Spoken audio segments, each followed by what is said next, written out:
अस्सलाम वालेकुम नाज़रीन, मैं हूं फैज़ान इलाही। बात करेंगे पाकिस्तान की जो कौमी असम्बली है उसकी जो कमेटी है, नेशनल सिक्योरिटी कमेटी के हवाले से जो इजलास हुआ है, उस इजलास में बुनियादी तौर पर तमाम अस्करी और जो सियासी बुनियादी तौर पर क़यादत है, चाहे वो अपोजिशन से हो, चाहे वो हुकूमत की तरफ से हो, चाहे वो सियासी क़यादत हो, बुनियादी तौर पर उन्होंने शिरकत की। 80 से ज़ायद जो अरकान असम्बली और अस्करी जो मिलिट्री सिविल क़यादत थी उनको दावतनामे बुनियादी तौर पर दिए गए थे और यह इजलास बुनियादी तौर पर 6 घंटे से ज़्यादा तक चलता रहा। अब ये जो इजलास था, इसका एजेंडा बुनियादी तौर पर यह बताया गया कि बुनियादी तौर पर कश्मीर का मामला, अफगानिस्तान की अंदरूनी और बैरूनी और पाकिस्तान को अंदरूनी और बैरूनी जो चैलेंजेस हैं उनको फेस करने के हवाले से जो दर हकीकत पाकिस्तान की जो पॉलिसी है या पाकिस्तान का जो लाया अमल है उस हवाले से जो है जो अस्करी जो सियासी जो क़यादत है उसको बुनियादी तौर पर ब्रीफिंग बुनियादी तौर पर दी गई है। आप जानते हैं कि जब से वज़ीर आज़म इमरान खान की हुकूमत कायम हुई है, यह तीसरा इजलास है बुनियादी तौर पर जो सिक्योरिटी अदारों की तरफ से ब्रीफिंग के हवाले से जो बुनियादी तौर पर दिया गया है। अब बुनियादी तौर पर इस इजलास में जो बुनियादी एजेंडा था वो टीटीपी के हवाले से जो है हुकूमत का जो मौक़िफ़ था बुनियादी तौर पर उस पर बहस करना भी शामिल था। हुकूमत की तरफ से जो है बुनियादी तौर पर इस पर अपने जो दलाइल वो दिए गए उस पर भी बात करेंगे और साथ साथ जो अपोजिशन है वो बुनियादी तौर पर इसकी मुकम्मल तौर पर तनकीद करती है, इस पर साफ तौर पर नजर आती है। पीपल्स पार्टी की अगर बात करें तो बिलावल भुट्टो इसकी शदीद मुखालफत करते हैं और कहते हैं कि बुनियादी तौर पर रियासत को कोई हक नहीं पहुंचता कि बुनियादी तौर पर वो जमात या वो तंजीम बुनियादी तौर पर जो एक बुनियादी तौर पर पाकिस्तान के जो चाहे वो किसी भी तबके से ताल्लुक रखने वाले लोग हों, उनकी एक कातिल बुनियादी तौर पर तंजीम है, एक दहशतगर्द तंजीम है, उनसे किसी भी हवाले से जो बातचीत नहीं की जा सकती या बातचीत नहीं होनी चाहिए बुनियादी तौर पर। ये पीपल्स पार्टी का बुनियादी तौर पर मौक़िफ़ है और उन्होंने बिलावल भुट्टो ने शदीद तनकीद किया वज़ीर आज़म इमरान खान पर और साथ ही साथ सदर ममलिकत पर उनको कोई हक नहीं पहुंचता कि बुनियादी तौर पर वो मुज़ाकरात करे एक दहशतगर्द तंजीम के साथ। इसका एनालिसिस करने की कोशिश करेंगे और अपने दलाइल की नौश में देखेंगे कि उनका बयान किस हद तक सही है या किस हद तक बुनियादी तौर पर इस बयान में थोड़ा सा झोल जो बुनियादी तौर पर नजर आता है। क्योंकि बुनियादी तौर पर आपको पता होना चाहिए वज़ीर आज़म इमरान खान की एक खूबी ये है कि बुनियादी तौर पर वो चीज़ों को हमेशा वाज़ेह करते हैं और वाज़ेह करके बयान करने की कोशिश करते हैं या बुनियादी तौर पर वो मुनाफ़िकत या दरहकीकत चीज़ों को छुपाने की कोशिश नहीं करते। उसकी मिसाल मैं यूँ दूंगा कि टीएलपी का मामला ले ले तो पीपल्स पार्टी, क्योंकि आप जानते हैं कि वो अपने को लिबरल या सेकुलर जमात हमेशा से शुरू करती आई है, शुरू दिन से जब से वो दरहकीकत बनी है, तो वो उसका एक खुला मौक़िफ़ है जो वो हमेशा देती है, जो हम कह सकते हैं कि उसकी एक तरह से तारीफ़ करने के काबिल है। ये बात दरहकीकत वो चीज़ों को वाज़ेह करती है और अपना जो मौक़िफ़ है चाहे वो लिबरल और सेकुलर ही क्यों ना हो, वो दरहकीकत बयान करने में कोई झिझक जो है वो महसूस नहीं करती। वही मामला जो है उन्होंने टीएलपी के साथ भी किया कि बुनियादी तौर पर टीएलपी के साथ मुज़ाकरात नहीं होने चाहिए थे। अगर मुज़ाकरात नहीं होने चाहिए थे तो पीपल पार्टी के पास बुनियादी पर क्या कोई लाया अमल था कि बुनियादी पर अगर मुज़ाकरात नहीं होनी है क्या दूसरा अमल जो क्या अपनाना चाहिए था हुकूमत को बुनियादी तौर पर कि वो ऑपरेशन करते टीएलपी के लोगों के खिलाफ और दरहकीकत जो अमन व अमान है मुल्क का वो तबाह बर्बाद या उसमें मजीद जो है कशीदगी हालात में मजीद आती। लेकिन नून लीग की बात करें तो उन्होंने इस हवाले से कोई मौक़िफ़ नहीं अपनाया। वो दरहकीकत हम जिसे कहते हैं ना कुन्ना बन के वो बैठी रही वो जमात बुनियादी तौर पर। अगर हम बात करें तो यही मामला टीटीपी के हवाले से आया कि इस हवाले से वो कुछ बयान देते हैं तो वो भी तजज़ुब या तामुल या तरद्दुद का शिकार होते हुए बुनियादी तौर पर वो ये बयान देते हैं। कोई खुला मौक़िफ़ बुनियादी तौर पर वो पेश करने में नाकाम नजर आती है नून लीग। लेकिन वज़ीर आज़म इमरान खान ने, आप जानते हैं कि उन्होंने शुरू दिन से तुर्की के एक टेलीविजन को इंटरव्यू भी दिया था, सरकारी टेलीविजन को तुर्की के। बुनियादी तौर पर वहाँ वज़ीर आज़म ने मौक़िफ़ इख्तियार किया कि बहुत से तालिबान के ग्रोहों के साथ मुज़ाकरात जारी हैं और उन मुज़ाकरात में बुनियादी तौर पर जो अमल पसंद ग्रोह हैं, जो मसाहलियत चाहते हैं या मामला को बातचीत के जरिए हल करना चाहते हैं, उनके साथ हम बात करेंगे और रियासत के कानून के तहत अगर वो रियासत के कवानीन को फॉलो करते हैं तो बुनियादी तौर पर आम मुआफ़ी बुनियादी तौर पर उसका वो बुनियादी तौर पर अपना हक जो है वो महफूज रखते हैं। वज़ीर आज़म की तरफ से यह मौक़िफ़ अपनाया गया। उसी मौक़िफ़ को दोहराते हुए, उसी मौक़िफ़ को बुनियादी पर आगे चलाते हुए हुकूमत ने यह मौक़िफ़ अपनाया कि बुनियादी तौर पर हुकूमत जो है वो बुनियादी तौर पर इस मामलात को मसालत के जरिए जो हल करेगी और मसालत के जरिए हल किया गया। हुकूमत ने तालिबान को साथ मिलाकर या यूँ कहना चाहिए कि तालिबान की सारसी में सूबा खोस्त जो कि मगरबी सूबा है अफगानिस्तान का, वहाँ पर बुनियादी पर यह मुज़ाकरात हुए और तालिबान तहरीक टीटीपी की तरफ से या तहरीक तालिबान पाकिस्तान की जो टीटीपी बुनियादी पर उनकी तरफ से यह मौक़िफ़ रखा गया कि पहले जो है कुछ उनके कारिंदे हैं या उनके कारकुन हैं या उनकी जमात के कायदीन हैं, उनको रिहा किया जाए ताकि इस बात की दलील फराहम हो सके कि हुकूमत पाकिस्तान इस मामले में संजीदा है और मुज़ाकरात करने के हवाले से संजीदा है, इस हवाले से जो है मजीद पेशरफ्त हो सके। तो बुनियादी तौर पर उनकी तरफ से यह मौक़िफ़ अपनाया गया। अब इसके बाद मैं एनालिसिस करता हूँ, लेकिन सबसे पहले जो वज़ीर आज हुकूमत का जो बयान आया है या हुकूमत का मौक़िफ़ आया है वज़ीर इत्तलाआत के हवाले से, वो मैं आपको सुना देता हूँ। उन्होंने कहा कि कल अदम तहरीक तालिबान पाकिस्तान से आईन पाकिस्तान के तहत मुज़ाकरात हो रहे हैं। मुआहिदे के तहत मुकम्मल जंगबंदी पर आमादगी हो चुकी है। ये फवाद चौधरी कह रहे हैं मुज़ाकरात में रियासत की हकमियत, मुल्की सलामती, मुतलका इलाकों का अमन, मुआशरती और इक़्तिसादी इस्तेहकाम को मलहूज़े खातर रखा जाएगा। फिर वो कहते हैं कि अफ़गान अबूरी हुकूमत ने मुज़ाकरात में किरदार अदा किया। वज़ीर आज़म इमरान खान ने तहरीक तालिबान से मुज़ाकरात का तज़किरा भी किया था, जिसका मैंने आपको हवाला बुनियादी तौर पर पहले ही दे दिया। तो बुनियादी तौर पर यह पहली दफ़ा नहीं हुआ है कि जिस पर जो बिलावल भुट्टो हैं वो सीखपा हो रहे हैं कि बुनियादी तौर पर कि किस तरह से रियासत जो है वो बुनियादी तौर पर इस तरह का मौक़िफ़ अपना सकती है या इस तरह के मुज़ाकरात तो बुनियादी तौर पर कर सकती हैं। हमारे यहाँ एक रवाज है कि बुनियादी तौर पर इख्तलाफ तो या इख्तलाफ राय तो बुलंद कर दिया जाता है या उसका अलम तो बुलंद कर दिया जाता है, लेकिन जो उस हवाले से जो सिफारिशात हैं, जब बुनियादी तौर पर कोई दलाइल हैं या उस हवाले से जो दूसरा लाया अमल है जिसको अपनाना चाहिए या सिफारिशा देनी चाहिए, वो देने में ज़्यादातर अक्सर हमारी जो है जमातें वो नाकाम नज़र आती हैं। क्या तालिबान को आप टीटीपी को बुनियादी तौर पर आप खुली छुट्टी दे देंगे कि वो बुनियादी तौर पर अगर नहीं करते कि मुज़ाकरात को वो पाकिस्तान के अंदर वो फिर से जो है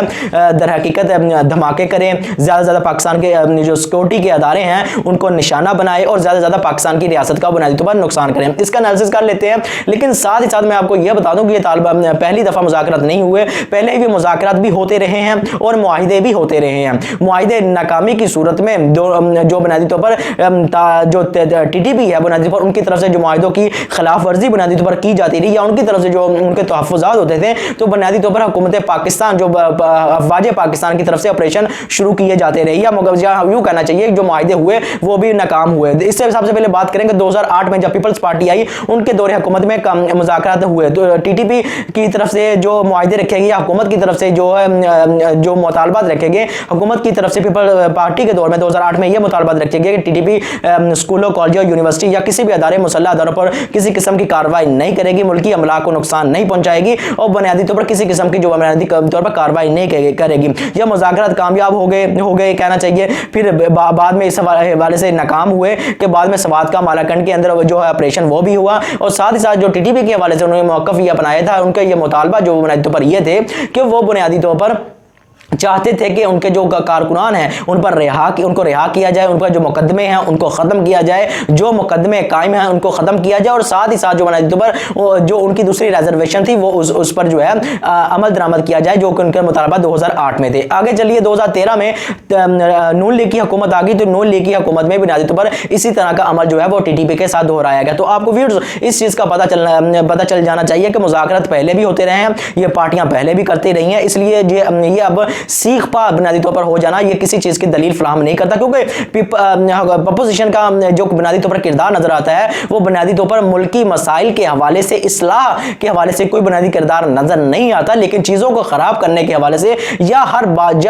हर बात पर, चाहे वो किसी के बुनियादी तौर पर मुल्क के हक में हो या ना हो, बुनियादी तौर पर उसका इख्तलाफ बुनियादी तौर पर करना वो दर हकीकत अपना इस्तेहकाक समझती है। दर हकीकत वो चाहती, वो इस चीज़ की दलील फराहम कर दिया कि वो दर हकीकत अपोजिशन है। अपोजिशन के हवाले से चाहे वो इस्लाही ही अमल बुनियादी तौर पर क्यों ना हो, वो दर हकीकत अपोजिशन की हैसियत से मुखालफत करना ज़रूरी समझती है, वो अपना मौक़िफ़ यूँ अपनाती है। लेकिन टीटीपी के साथ बुनियादी तौर पर जो मुज़ाकरात है, अगर उसको वसी पर्सपेक्टिव में देखें तो बुनियादी तौर पर अब मौजूदा हालात में वो बहुत ज़्यादा अहमियत रखते हैं, क्योंकि हुकूमत की अपोजिशन की तरफ से तो ये जो बुनियादी तौर पर एतराज़ात जो वो लगाए गए वो अपनी जगह, लेकिन हुकूमत की तरफ से ये वसी पर्सपेक्टिव में व्यूज़ अगर देखें तो टीटीपी को किसी भी तरह जो हम खुली इजाज़त इस लिहाज से नहीं दे सकते कि तालिबान बुनियादी तौर पर पहले जो मुज़ाकरात होते रहे हैं वो बुनियादी तौर पर टीटीपी के साथ हुकूमत या टीटीपी के साथ तहरीक तालिबान पाकिस्तान के साथ हुए, लेकिन अब जो सालसी है, जो तालिबान अफगान तालिबान है, उनको सालिस के तौर पर बुनियादी तौर पर शामिल कर लिया गया। ये तरकीकत एक तरह से सालसी का जो अमल है वो बुनियादी तौर पर इस लिहाज से अहमियत रखेगा कि जो अफगान तालिबान है उन पर अपना रसूलों को इस्तेमाल करते हैं और पाकिस्तान तालिबान के जरिए बुनियादी तौर पर उनको बुनियादी तौर पर अपने मुतालबात या अपने मुतालबात की तरफ लेकर बुनियादी तौर पर आ सकता है या पाकिस्तान से ज़्यादा जो अपने फायदे हैं वो समेट सकता है। क्योंकि व्यूअर्स आपको पता होना चाहिए कि जब शुरू में बुनियादी तौर पर तहरीक तालिबान टीटीपी बुनियादी तौर पर शुरू हुई, उस वक्त से बुनियादी तौर पर जो है जो कबायली इलाके थे, जो फाटा में या बुनियादी तौर पर जब ये जो मुख्तलिफ एजेंसी साथ हैं वहाँ पर जनूबी वज़ीरिस्तान, शमाली वज़ीरिस्तान में ये जब ये जो उठा मामला, तो बुनियादी तौर पर जो कबायली लोग थे वो तहरीक तालिबान पाकिस्तान के लोगों की मदद किया करते थे। लेकिन जैसे ही उलमा कराम ने फतवा जारी किया, ये तो ख्वारिज है दर हकीकत, अल्लाह के रसूल सल्लल्लाहु अलैहि वसल्लम की हदीस के हवाले से मामले को बयान किया, वजाहत की, तो जो वहाँ के लोग थे उन्होंने इनकी हमायत करने से इनकार किया, और जिसके नतीजे में जो पाकिस्तान की फौज का ऑपरेशन जो है मुमकिन हो सका। आप जानते हैं कि 16 दिसंबर 2014 को आर्मी पब्लिक स्कूल पेशावर के अंदर जो धमाका किया है उसमें 150 से ज़्यादा जो लोग जाँ बहक हुए थे, जिसमें प्रिंसिपल वहाँ का अमला और जो स्टूडेंट्स है, तालिब इल्म है, वो शहीद हुए थे, जिसमें मेजोरिटी ज़्यादा तादाद वो बच्चों की थी। वो तहरीक तालिबान पाकिस्तान ही ने बुनियादी तौर पर वो दर हकीकत मामला दर हकीकत उसकी जिम्मेदारी को तस्लीम की थी। तो ये इसकी एक बुनियादी तौर पर तारीख है, क्योंकि अस्करी माजी माहिरीन समझते हैं कि इनके साथ किसी भी तरह से बुनियादी तौर पर टीटीपी के साथ आप मुआहिदा नहीं कर सकते। दर हकीकत ये बाद में दोगलियत जो है वो अपनाएगी और एक तरह से हम कह सकते हैं कि यू टर्न लेते हुए दोबारा से आप पर हमला करेगी। ये अस्करी माहिरीन की बुनियादी तौर पर राय है, और क्योंकि साथ बिलावल का एक तरह से हक बजाना वो इस लिहाज से भी नजर आते हैं कि उनकी वालदा जो बुनियादी तौर पर शहीद हुई थी मोहतरमा बेनज़ीर भुट्टो साहिबा, वो बुनियादी तौर पर उनकी जिम्मेदारी भी तहरीक तालिबान पाकिस्तान ने बुनियादी तौर पर मुबैना तौर पर की थी, मुबैना तौर पर नहीं कहना चाहिए, बुनियादी तौर पर की थी। तो इस लिहाज से उनका जो मौक़िफ़ है या उनकी जो एक तरह से हसासियत है इस मामले के हवाले से, वो दर हकीकत इस पैराए में देखें तो समझने में दर हकीकत काबिल भी बुनियादी तौर पर नजर आती है। लेकिन साथ ही साथ अगर हम इस चीज़ों को वसी पर्सपेक्टिव में देखें तो आप टीटीपी को खुली छूट नहीं दे सकते। उसका एक पर्सपेक्टिव तो ये होगा कि अफगानिस्तान के तनाज़ुर में देखें, जो मामला देखें, तो इस हवाले से देखें तो खित्ते में अफगानिस्तान के अंदर अमन होना बुनियादी तौर पर बहुत ज़्यादा अहमियत रखता है। और तालिबान का जो मौक़िफ़ है शुरू दिन से कि वो अपनी सरजमीन किसी भी मुल्क के खिलाफ इस्तेमाल होने की इजाज़त नहीं देंगे, ये दर हकीकत पाकिस्तान के फ़ायदे में इस लिहाज से जाता है कि वहाँ से जो दरअंदाजी होती थी माजी में वो मुकम्मल तौर पर बंद हो जाएगी, ख़त्म हो जाएगी, और जिससे पाकिस्तान को दर हकीकत बहुत फ़ायदेमंद है, खित्ते की जो रीजनल कनेक्टिविटी है उसके अंदर जो है पेशरफ्त हो सकेगी। लेकिन इसको वसी पर्सपेक्टिव में इस लिहाज से भी देखना होगा कि भारत इस मौके से फ़ायदा उठाएगा, क्योंकि अफगानिस्तान से वो दरअंदाजी करने के काबिल नहीं रहा, क्योंकि तालिबान की वहाँ पर हुकूमत है। लेकिन साथ ही साथ अगर ऐसे स्लीपिंग सेल या स्लीपर जो बुनियादी तौर पर या प्रोक्सी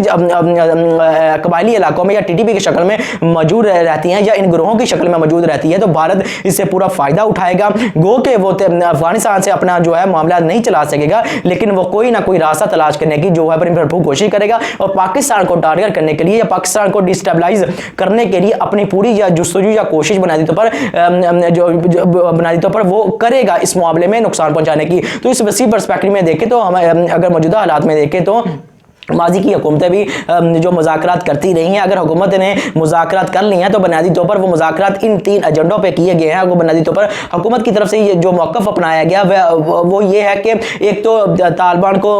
3 शराइत जो हुकूमत की तरफ से तय की गई हैं, तालिबान जो वो आइन को तस्लीम करेंगे, पाकिस्तान का आइन यानी जो पाकिस्तान का मुतफ़िका आइन 1973 का आइन है उसको तस्लीम करना होगा, उसको ओबे करना होगा। फिर वो कहते हैं कि हथियार फेंकने होंगे, उनको हथियार फेंकने होंगे और शनाख्ती कार्ड बनवाने होंगे। माजी में जो मुज़ाकरात हुए वो इन 3 शराइत पर कभी नहीं हुए कि एक तो आप पाकिस्तान के आइन को तस्लीम करें, वो पाकिस्तान को कुफर एक काफर रियासत कहते हैं, तो बुनियादी तौर पर जब आइन को तस्लीम कर लेंगे तो दर हकीकत वो पाकिस्तान को जो अपना मौक़िफ़ है उसको उस हवाले से पीछे हटने में हक बजाना बुनियादी तौर पर नजर आएंगे। हथियार फेंकना इस चीज़ के दलालत या इस तरह चीज़ की तरफ इशारा है कि बुनियादी तौर पर वो दर हकीकत किसी किस्म की कशीदगी, इंतशार या इंतहा पसंदी या इस तरह का जो मिलिटेंट रवैया है वो नहीं अपनाएंगे। लेकिन तीसरी जो शर्त है शनाख्ती कार्ड की बनवाना, वो दर हकीकत इस लिहाज से बहुत ज़्यादा अहमियत रखता है कि वो अपनी शनाख्त को जाहिर करेंगे, और इस हवाले से जो इनकी ट्रैफिकिंग है जो बुनियादी पर उसको ट्रेस किया जा सकेगा। ये जो 3 शराइत हैं, आइन को तस्लीम करना, हथियार फेंकना और ID कार्ड बनवाना, ये बहुत ही एक मजबूत हम कह सकते हैं लाया अमल है या मजबूत पॉइंट है जो हुकूमत की तरफ से अपनाया जाएगा। ये मुआहिदा दर हकीकत क्या कामयाब होता है या नहीं होता, लेकिन ये इस तनाजुर में बहुत ज़्यादा अहमियत रखता है कि एक तो ये मुआहदे की जो शराइत है तीन वो बहुत मजबूत है, उसमें अफगान तालिबान का जो सालसी का किरदार है वो बहुत ज़्यादा मजबूत है। और भारत के तनाजुर में देखें तो वसी पर्सपेक्टिव में देखें तो चीज़ों को अगर हम तहरीक तालिबान के साथ मुज़ाकरात करने चाहिए हुकूमत को या हुकूमत कर रही है तो बुनियादी तौर पर यह कोई बुरी या ज़्यादा ऐसी कोई राय नहीं है कि बुनियादी तौर पर हुकूमत को या हुकूमत का जो ऐसा कोई मौक़िफ़ नहीं है जो हुकूमत को नहीं अपनाया चाहिए। मेरी नज़र में बुनियादी तौर पर इन दलाइल की रोशनी में बुनियादी तौर पर हुकूमत ने जो रास्ता इख्तियार किया है वज़ीर आज़म इमरान खान की कायदे में वो बुनियादी तौर पर क्लियर है, वो बुनियादी तौर पर बिल्कुल सही है, क्योंकि वज़ीर आज़म इमरान खान ने शुरू दिन से अपना मौक़िफ़ जो है वो वाज़ेह तौर पर या बयान किया है या बयान करने में कोई झिझक महसूस नहीं की। तो मेरे नज़दीक व्यूअर्स, अगर आप इन दलाइल से दर हकीकत रजामंद है या बुनियादी तौर पर आमादगी जो वज़ाहिर करते हैं या दलाइल की नज़र में दर हकीकत आपकी नज़र में कुछ मामलात मैं आपको समझा पाया हूँ बुनियादी तौर पर, तो मेरी नज़र में बुनियादी तौर पर ये जो मामलात इसी तरह से हल होने चाहिए थे कि मुज़ाकरात के ज़रिए हुकूमत को आगे बढ़ना चाहिए था। तो मेरी आपसे गुजारिश है चैनल को सब्सक्राइब करें, लाइक करें और बेल का आइकॉन ज़रूर दबाएं। आपका बहुत बहुत शुक्रिया।